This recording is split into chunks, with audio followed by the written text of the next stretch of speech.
It's a really weird song, but no one does that first bit. First bit. I found an isolated recording on YouTube. Yeah. And listening to Hendrix, just his guitar, is really eerie. Do you remember which song was it where we the intro? Yeah, the intro is reversed, and then we that's it. That's that. So we then recorded it, and then we reversed it. To see if we can make it sound like it. And it never sounded quite right. Yeah. It sounded close because the notes were the same. Yeah. But it was like in the same key, and it had the same vibe to it though, didn't it? It was like because of the timings. Yeah. The way Hendrix played the time, like the way he would play notes and things like that. The timings were always a little bit different. And because we went through, and I learned how to do it, play the notes forward and then play the notes backwards. I never learned how to play the notes in time backwards. What do you think when you say about his timing being a little different? What do you mean? Like the way he would embellish things. Like he would always do that. He would always do things like that, but he would add like a high, like an open note. Yeah. Or,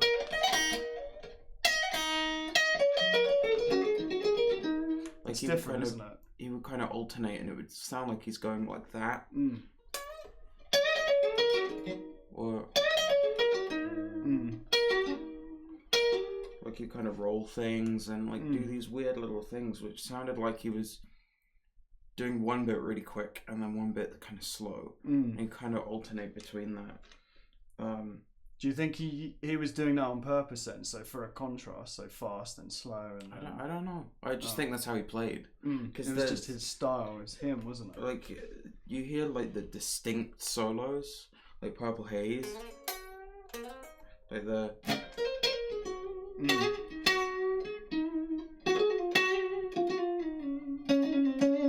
And there's always that little quick. Yeah.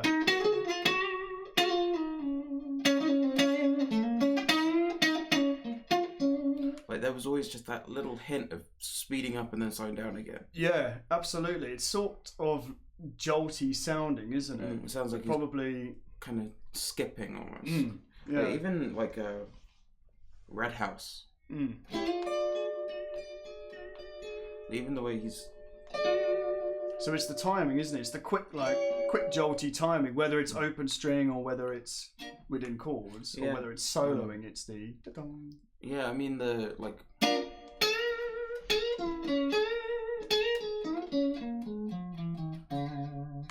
He was slowing it down, but there's always just a little bit that kind of articulates it. Yeah. And I've noticed that with a lot of people. Like, I mean, Albert Collins was always quite snappy with his.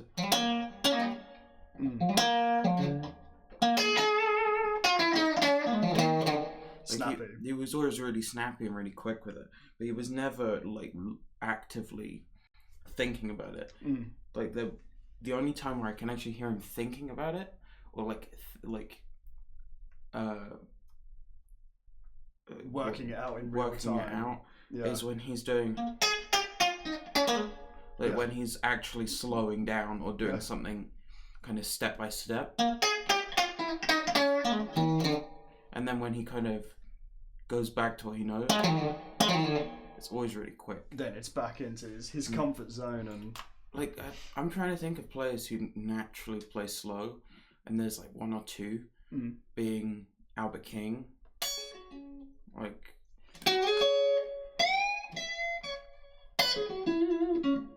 Do you mean they style it out? They style out playing slow. It's not slow, but kind of smooth. Smooth.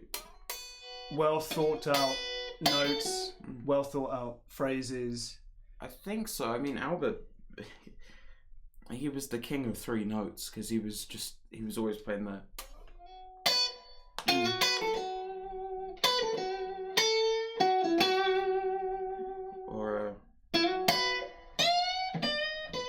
There's the bend. Like there's always like he's always really slow with his choices. The other one's Jimmy Vaughan.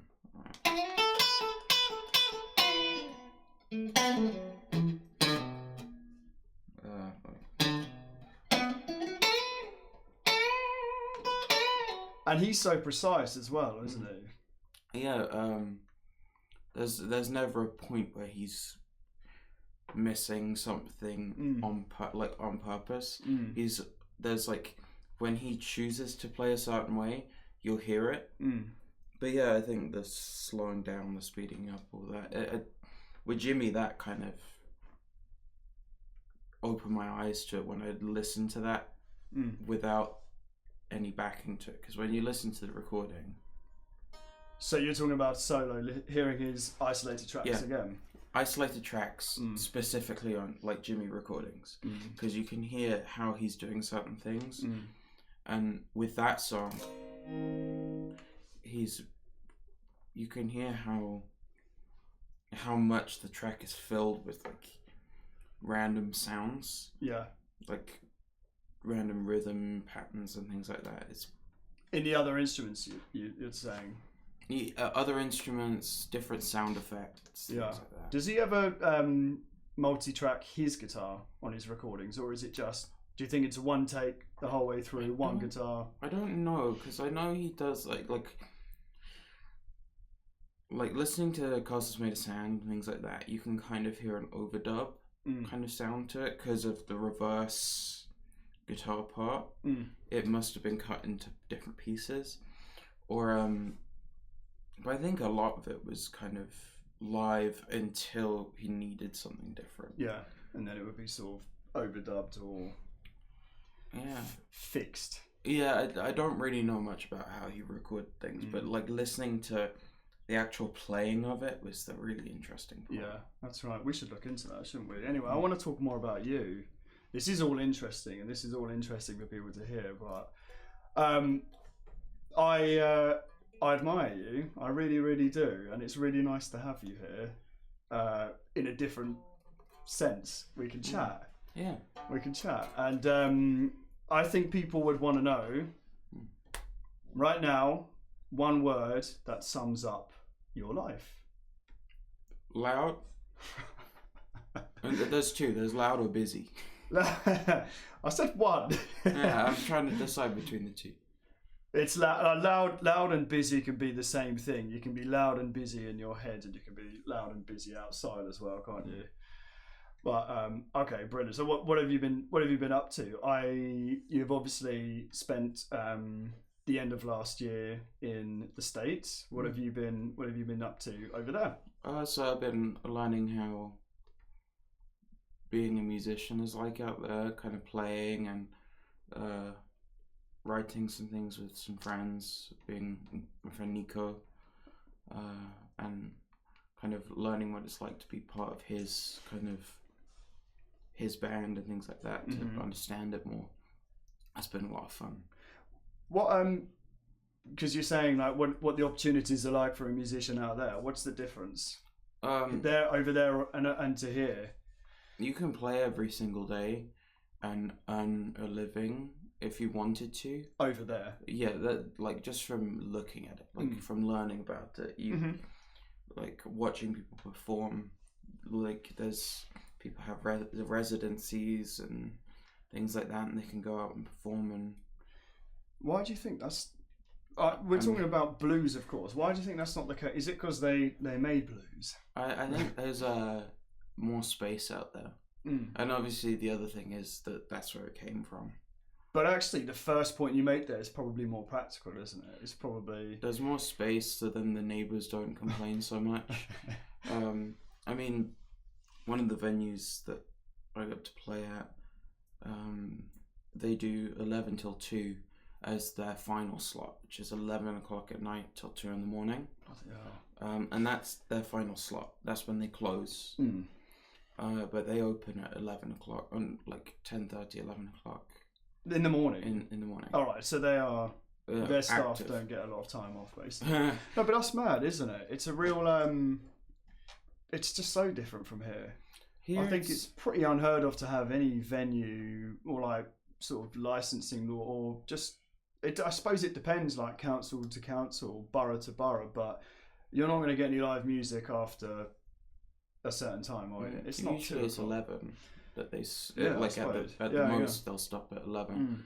But I mean it's quite crowded here, naturally because it's a small country. Yeah. So kind of putting that comparison, and then I mean to put it in comparison, Texas specifically. If you put Texas on a map, like if you put like a cookie cutter shape of Texas over Europe, you could get from Paris to Rome and still be within that cookie cutter. It's almost unbelievable, isn't it? And that kind of helps with thinking about it. It's like you've got 12 hours both from east to west and 12 hours from north to south of room in Texas. So that gives you a lot of space to go and find music and play music. Yeah, and a lot, like we're saying, a lot of space to make sound and not annoy neighbours as much, right?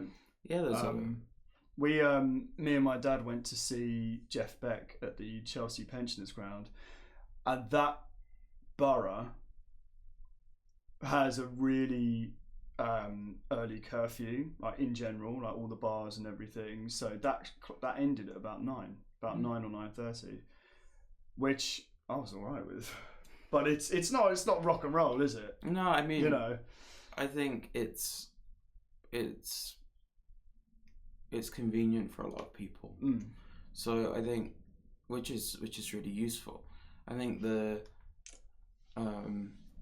11 till 2 thing is quite extreme. It's a lot of fun, and to try and do that for an extended period of time, you slowly get used to it. So how many days a week, or how often were you doing that then? Oh, that like at its busiest, there wasn't a day off. There wasn't a day off to go and see other things. It was a lot of learning and kind of understanding it. So it was like 3 gig days, and that's 3 hours each. So that's 9 hours of playing without, like, it's like pack up, get ready, pack up, get ready. How do you feel physically? How are your, just even down to your fingertips? That's a lot, isn't it? You adapt to it. You do. It's like, the other thing is you build more kind of strength. Yeah. Did you change your strings to 7s and not 7s? No 7s. I always kept a packet of 11s. Ooh. Just in case, or like it's sensible. Like, and I mean 11s is not exactly light, is it, Rhys? No, but that's that's as far as I can go without, like, I get paper cuts when it gets too light, or like, and also I break them too quickly. So I mean, having to drop down that much, I was kind of surprised because I hadn't done that in a long time. Yeah. But I was quite quick to adapt. Much performing and everything is brilliant, isn't it? It's like you cannot beat it in terms of experience. And I suppose some people watching this will know that you guys released music as well. So you were obviously recording. Yeah, that was another interesting experience to like go into a studio and record. Specifically with that one, because I've been using like rental things to try to play and things like that. Yeah, amps, you mean? Yeah, amps. Yeah. And to like try out those sounds in a studio space where I can actually like test the limits of it was really interesting. So you mean turn it up? Yeah. Loud, get the most out of the valves, and hear the amp how it should be. Yeah, that was the really interesting thing, and there was like some really cool studio experiences we did. The song that was released was recorded in a place called 601 in Austin, and that was a lot of fun, and those guys are great. So how long did you record that all in one day, and did you do that live, or did you? The guitars, I think it was. Did you do it all live in the same room, or was it drums first, then bass, and then guitar? Or you did a bit of both? It was kind of. It started off with like a scratch take. Mm-hmm. So it started off with the drums, but the guitars were in an isolated space. Gotcha. So you only heard the drums, and then it was picked up with.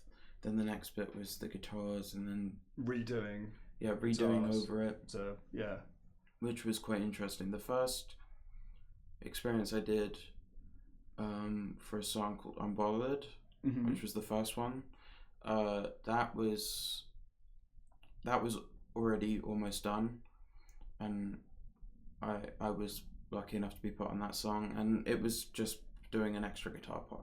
Yeah. And then the second one, Too Young for the Blues, was a completely new. That was all completely new. Started whilst you were there. Started while I was there. So that song had already been written, but it was just about recording it. Yeah. And going through that and like trying out different amps for different things. So 641 have their own amps there, and it didn't sound quite what they sounded great, but it didn't do the right job for that thing. Yeah. So like using the rental amp that I was using. Mm-hmm. That's what you ended up using in the end. Yeah. The one that you rented yourself when you got to the States. Yeah. Brought that along. Okay.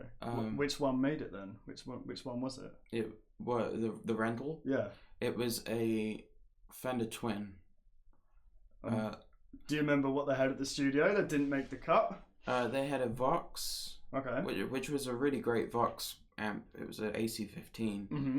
It sounded great, but it wasn't quite the right sound for the song. For the song. Yeah. And then they had like a Fender Princeton style amplifier with a 1x12 cabinet. Wow. And that sounded really good. Yeah. But it was kind of, it had this kind of boxy thing to it, which was great, but it didn't really fit the... Again, it's not about the amp, is it? It's not about... It's about what's going to suit the song and the band. And I really like the sound of both of those amps, I did use that Princeton style amp on Unbothered. But the sound that I was looking for was this big kind of live, pushed Fender sound, kind of more Freddie King, kind of aggressive, but yet still quite clean. So I'm sure we're gonna hear more about your trip and more about what you've been doing. But we are in 2026 right now. So again, some people watching, most people will probably know who you are, but some people may not. So if we take you back to 2020 when you first picked up a guitar, do you want to basically take us back to the beginning? How did you get into guitar?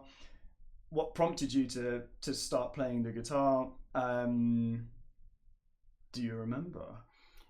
It's funny because it feels like a mixture of yesterday and really? Ages ago. Oh. So I kind of remember it, and then there are bits that I don't really remember. I remember I was like it. I remember I was having a hard time, and I heard Green Day, and I was like, oh, that's a lot of fun. I wonder what it's like to try and make that sound. Yeah. And that's kind of where the idea of playing started. And that was who I was listening to. Was it the music or the lyrics? The music. The music. It was just a lot of fun. Yeah.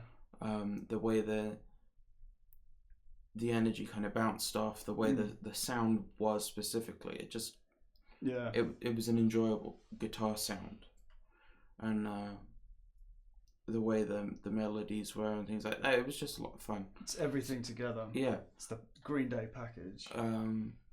So that was who I was listening to for a good while. How old were you? 12. So that was 2020, and that's when I came to you, and then it slowly went into the GNR, like the Guns N' Roses and the Slash things. Yep, that was phase 2. Yeah. And then you showed me, you said, oh, you've got to listen to Stevie. And it was really funny because I remember I listened to a couple songs and I really enjoyed his music, but I didn't hear the extent of what he could do. No. Off of I think you showed me Scuttlebutton and I think Pride and Joy. And Lenny, I think I tried to make fast, slow, and then sort of like single material in the middle. So I remember you showing me that. I was like, oh, he's great, but I didn't hear the depth of how great he was. Yeah. So I kind of moved on for a couple of weeks, and during that time I wanted to go out and try a guitar, and I went on their website and I saw this guitar, and it was an LP, like a Les Paul guitar, and I was like, oh, I want to try that. And I looked on their website, and right above it I just saw this guitar, and I was like, what's SRU? SRU. And I was like, what is that? So I looked at it, I was like, oh, I want to try that. It's a car. And when I got to the guitar shop, it turns out it wasn't the best experience. Just kind of shop it was. So I got to try the Les Paul. And Which town was it in? No. I'd rather not say. No naming or shaming. No. So the stuff there are great, but there are a couple things here and there that didn't. They didn't. It didn't work out, and then I moved on. And I was still thinking about that guitar about a week later. I was like, what is that guitar? Because it looked really interesting. Yeah. So it's sunburst with this gold thing on it. Like, I was really confused by it. And that week later, I saw that it was like a top 10 clip of Stevie performing. So it was like top 10 best guitar players. Oh, yeah. And at number 5 was Stevie. And it was Voodoo Child. And it was the Us and City Limits performance. So he was wearing that black shirt with the kind of cactus print on it. Oh, mate. And that was where I really saw kind of the extent of what he could do. And then the next clip was Texas Flood live at the El Macambo that they were showing. All of him, number 5. All of him. So it was just for number 5. It was like 2 clips they showed, and then it went on to the next guitar player, who I think was Clapton at number 4. Mate, but this is just at the end of this. Just tell me who number 1 was. No. God, keep the suspense. Keep the suspense. I'm trying to remember. It was Eddie Van Halen at number 3. Yeah. Jimmy Page at number 2, and then it was Hendrix at number 1. Okay, he's always it's always the same 3. Yeah. And it's either the same 4 or the same 3. Yeah. But like seeing those 2 clips of Stevie, I saw this kind of mythical kind of being to it, where it was like Voodoo Child, where he was at his best performance wise, in my opinion, and then it was Texas Flood, just as he's putting the guitar behind his back. And I was like, how is he doing that? And that's when I went straight back here and said I wanted to learn Texas Flood. I was just confused by how he could do something like that. Yeah. I think his music speaks to a lot of people, most people, but I think when you watch the videos of him as well, it's something else, isn't it? There's no hiding the fact that I'm a super fan. Are you? No. Are you? But there's no hiding that. But I mean, I've saved tons of like video performances that were taken from the crowd. Yeah. And it goes like over multiple years, and the way he could perform and play was just incredible. Even at his hardest moments, he was still a great guitar player, still an incredible guitar player. So it was Green Day, it was Guns N' Roses slash yeah, and then SRV, and then it's kind of like I've stuck with his. I've stuck with his music, but also the music he listened to. Yeah, I think that's stage 4, isn't it? That's the thing I've stuck with the most, was listening to B.B. King, Freddie King, Albert Collins. You've gone way. I'm going to take over now. You've gone way further than that in terms of depth into blues, like knowledge beyond anyone. You have really. I'm sure you'll be modest and say there's stuff you don't know, but I mean, you've gone way further than that, haven't you? I've tried to learn as much as I could find. Like specifically at the moment, Freddie King's one of my favorites, and like trying to find out who his favorite guitar player was. Going on with that, and you hear like he's from Texas. He grew up but his family moved to Chicago when he was younger, so he got to hear a lot of different players. So he grew up listening to the Jimmy Reeds, the T-Bone Walkers, people like that, while he was in Texas, and his family moved to Chicago, and that's when he heard Howlin' Wolf, Muddy Waters. So you can kind of hear that mixture come in, and like people that like that kind of expand more knowledge. So you hear Jimmy Reed, and that's when you hear the first.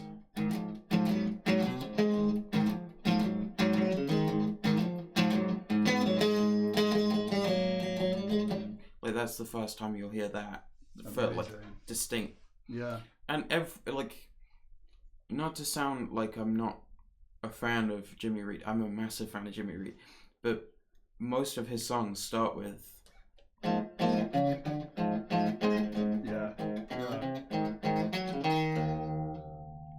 I think a lot like Chuck Berry. A lot of his stuff is the same riff. It's even like some of the Delta blues stuff. It sort of has they have the same intros, and then it's when you hear like their career change, and you start to hear different things, and then they kind of jump back to it in the middle of the song, and that's when you hear how they knew what they were great. You knew what they were great at, and they knew what they were great at, so they stuck with that and moved forward with it and tried to add a couple little things to it, and that's one of the coolest things about those types of artists. I think so.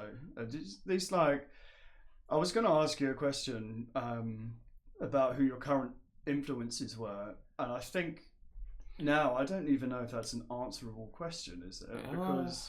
Because I'll tell you why. Because you could say someone like SRV or Hendrix, but then you know that they were influenced by other people. So are you influenced by those people that they were? So maybe we don't think about the question too much, but does anyone pop out to you, your current influences? I mean, the two that come to mind quite quickly, Rory Gallagher, and he's kind of interested me quite a bit because it's that same kind of energy that Stevie had. Yeah. But he put it in such a different way. He used a lot more kind of hill country blues in his acoustic playing, but he also had a lot of energy with the slide. Like he picked up a lot of stuff and put that same kind of force into it and just put it in a different area, which really interested me with his kind of his power. And there was a lot of his, you could hear a lot of his, where he came from with that. Yeah. Like the Irish kind of elements to it in his playing. You could hear the kind of jump in the sound.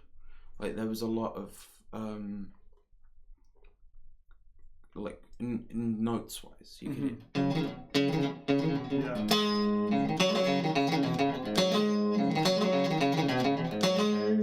Or that kind of.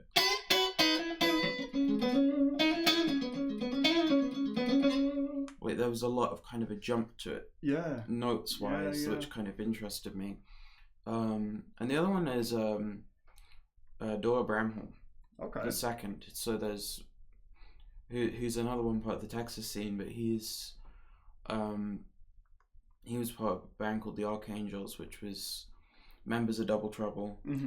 After Stevie had passed, who joined with other members of the Texas circuit. So there's Dora Bramhall, Chu and Charlie Sexton, and they created this really interesting kind of Hendrix influenced like blues rock band with some soul elements. Okay. But he's a really interesting guitar player. Yeah. Like the way he plays, he's left-handed, but he plays as if you just handed him a right-handed guitar. So the low strings are on the bottom. Oh no! And the high strings are on the top. So he's an Albert King or Otis Rush kind of guitar player.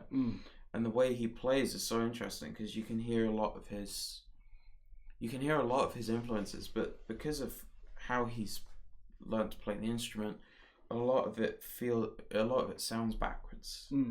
So you can kind of hear where he sticks to things, and it's interesting because of one, he's a great songwriter and a great singer, but he's also an interesting musician when it comes to notes, phrasing and everything else. Because you don't know where he's gonna go because of how he's strung his instrument. It's odd, isn't it? And sometimes I wonder if you do something a little bit different, you're going to get different inspiration, aren't you? Much like when you get a new pedal or a new guitar, you might play something different. But if you're playing upside down, things are going to feel different. What might feel intuitive to a right-handed player and a left-handed player, you'll play things. It's very hard to explain, but it's yeah, I mean he's heavily influenced by Hendrix and people like that, but when you kind of listen closer and put your ear up to the music more, you can hear a lot of kind of John Lee Hooker and Leadbelly and people like that in his playing when it comes to the more softer things. And the I mean, again, it's back to the phrasing. His way with writing songs to the phrasing, like he's like the way he writes songs is he's not like a traditional like blues songwriter. Like he doesn't often do kind of that 3-chord thing. 12-bar blues. 12-bar, like he doesn't often do that. But when he does, he usually uses something quite unique to it. So there's some really interesting kind of melodies that he makes just within how he plays. I need to have a listen to him. I'll show you some stuff because he's really he's fascinating when you watch him play as well because everything's backwards. It's really weird because he's upside down, left-handed, and it's naturally backwards, if that makes sense. Yes, it's always odd watching players play like that. Eric Gales, I don't understand. Yeah, I think I've seen some like tutorial stuff from him as well with the tab on the screen, and I'm like, oh my gosh, I can't get my head around that. He'll do that, but he's like, if he's starting with a like he usually does, it's never. That's what I'm trying to say. It's playing something intuitively that you would, but on an instrument that's strung the other way, you're going to get different sounds. That's what I mean by that, exactly as you said. All right, I'm going to talk to you about something that's very hot at the moment: modelling amps. I'm very interested to know what your take is on modelling amps. I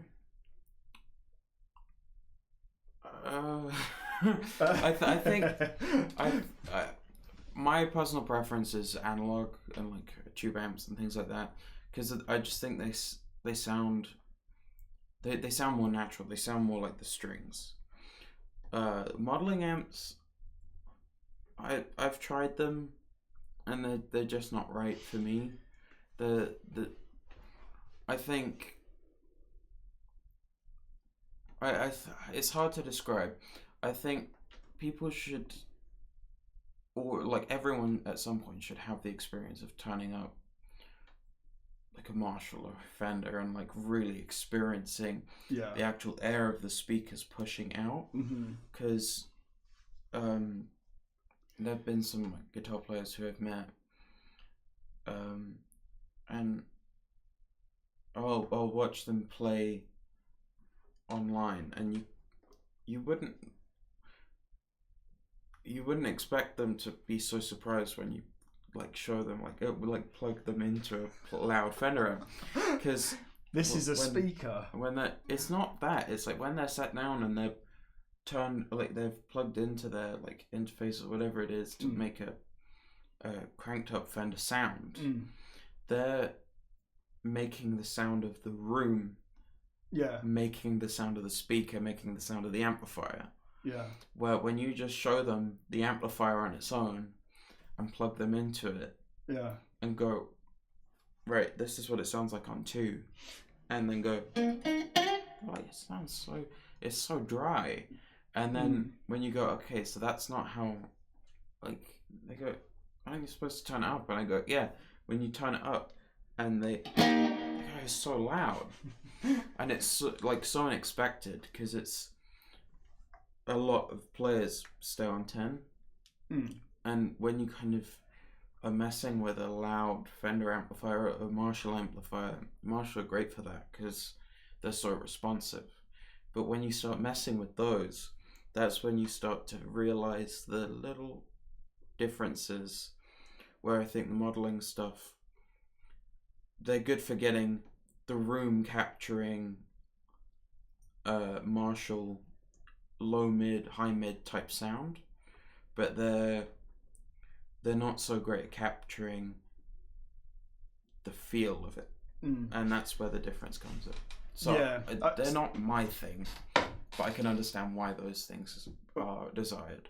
I think that's a very, very reasonable answer. I think that makes a lot of sense. They're not as responsive, and as it's about signal as well. If you're turning your guitar down to 3 and you're going through an interface and then into this, it's not going to sound like plugging into a huge Marshall and then turning down to. It's not the same, is it? But I don't know.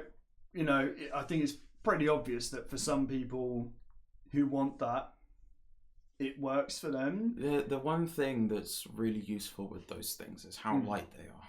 Yeah, there are obviously convenience factors as well, but if it's done well, I see that there are updates and updates to try and get sounds of what some people just have anyway. It's like there could be 10 updates to get the sound of turning that on, but if they get it right, then I think the thing that I have a problem with is if someone's willing to spend, like for example a plugin. I'm mainly thinking about those because I don't really know much about the modeling apps. Yeah. When I think about a plugin, I've tried a couple plugins before through friends and things like that, and when you're willing to spend something like £200 or $200 on a piece of equipment that in whether you realize it's 2 weeks or 2 years will be out of date, and you don't have any updates for it that will make it new or make it sound as good, not to sound rude, but you've kind of wasted that money. Yeah, no, it doesn't sound rude at all. It sounds fair again. Because you don't want to, like, with that kind of equipment, you want it to sound great all the time. Yeah. And if things are updating so quickly, you kind of want them to update with it. Yeah, I think that's a real issue I have with it as well. There is a shelf life, and like I said, even if like you're getting something to start with, you may have 10 updates before it sounds like something that you could just go out and buy. That's the other thing. They're trying to replicate the sound of something you could go. Like people are like, oh, I'd love the sound of a Twin. When you can go on Facebook Marketplace, yes, it will cost money to have it refurbished and things like that, but you could spend money and buy a Fender Twin on things like Facebook Marketplace, or buy it brand new, and you've got the sound of a Twin right there. And if it's too loud, then there are ways of getting around that. How would you get around that? An attenuator. So you could buy one for roughly. You can get attenuators anywhere between like £60 and so you £2,000 if you wanted to plug go that crazy into your amp, so you can crank the amp and get the actual full sound of the amp, but at a low volume, and that fixes that issue. Yeah, most attenuators are using speaker cables. So you plug the speaker into the attenuator, and then the attenuator into the amplifier using a speaker cable, and that basically just adds an extra volume knob, which will keep the volume of the speaker down while keeping the volume of the amplifier up. That's brilliant, isn't it? It really is. I think the thing with modeling amps is you're trying to achieve the sound of something that you could, like the plugins and things like that. Here's a plugin for a Fender Twin or a Marshall like 50 watt. Oh, here is the sound of that, and then as I said, 2 weeks or 2 years will go by, and then it's like, you don't want that. You want this sound of the Fender Twin and the Marshall's 50 watt, and then that one becomes irrelevant, and then again 2 years later that will be irrelevant again. Meanwhile, there's that Fender Twin, the real one, on Facebook Marketplace, and you could buy that, and it's still relevant. And it's been relevant for 50 years. I think I'm getting it a bit more now. I think when you talk about the plug-in side of thing, it's buying something because it's not physical. It's then out of your control, isn't it? That's what it is. That's where I find it troubling. If you buy something physical, okay, you can have issues with it and maintenance, whatever, but it is yours. It's there. No one can take it away from you. No one can stunt its continual playing. It's yours, isn't it? Yeah, that's where I find it quite an issue. Rhys, there are lots of people watching this who are playing guitar, and beginners and intermediates and possibly advanced players as well. I think you would be really good to answer this question. Do you have any tips, or do you have the most important tip that you could give to an intermediate guitar player? I think there's two I can think of. Mm-hmm. The first one is is good. Jam. Go out and do a jam night. So go to a pub near you or a bar near you that's putting on a blues jam. Blues jam. If it says open mic, then it's a bit more tricky, because then you've got to have more things in place. Look out for a blues jam, because it gives you more chances to adapt to things. What would you need to know in order to be able to turn up to a blues jam for the first time? Because I know you've done many all around. What would be the standard that you would need to be? What would you need to work towards to be able to get on to do that? I mean, I think the first thing is make sure you know a 12 bar. Okay. In any key? In any key. So just the movement? And then if someone's showing you a tricky song, or something like, oh, I want to play this song, make sure you know where the notes are. Like, if you know where A is in different keys, like, I mean, I'm in E flat, so A is here. So knowing your way around the same note in many different places, right? Yeah, knowing the same note in many different places. So if they say, really good, the song's in A, and then they all of a sudden play here, you kind of need to adjust to know where that is.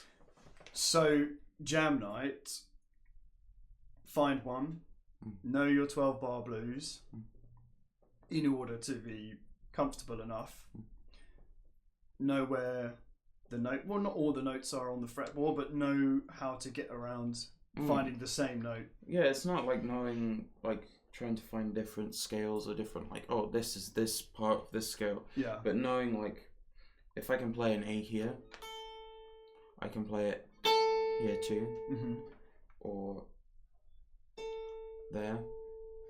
I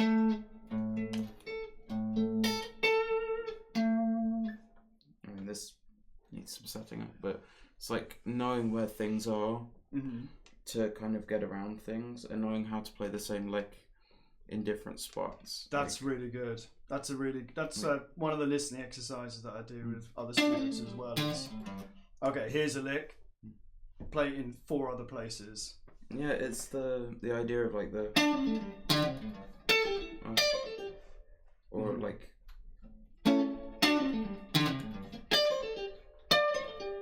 there you go. So important, right? Knowing where things are, because if you find yourself in a tricky place, if someone's playing a weird chord progression, you know where things are supposed to be. And if you don't know where that is, or specifically on the fretboard,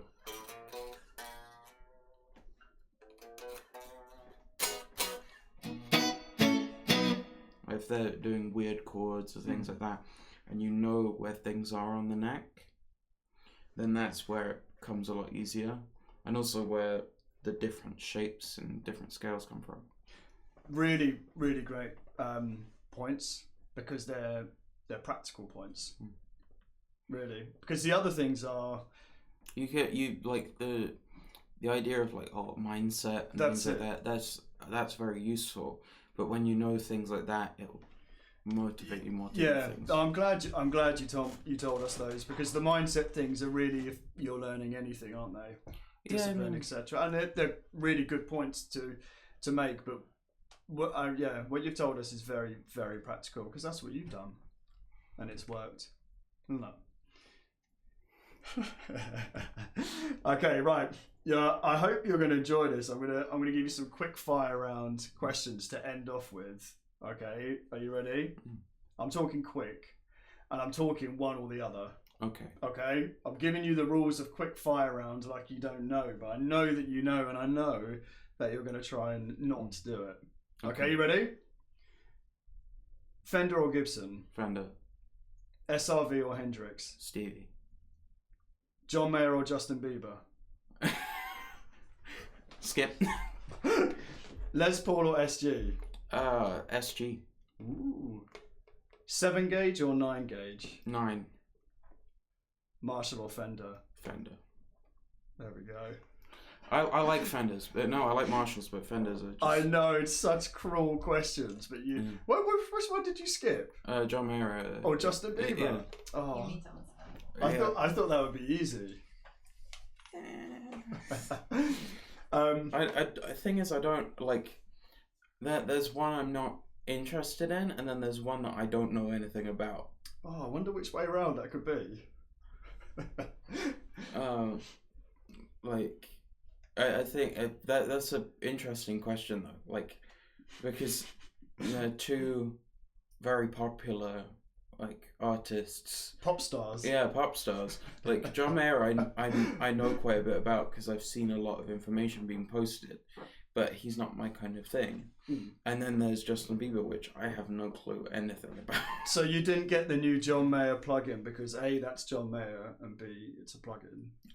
There was 0% chance, wasn't there? And I found it very confusing. Like I've seen a lot of people talk about it. It's like...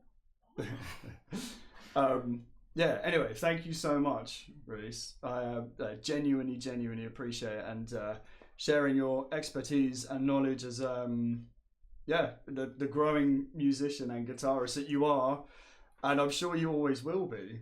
So yep, good luck with everything, and I'm sure everyone who's watching will find your information very useful and very inspiring. So thank you so much, dude.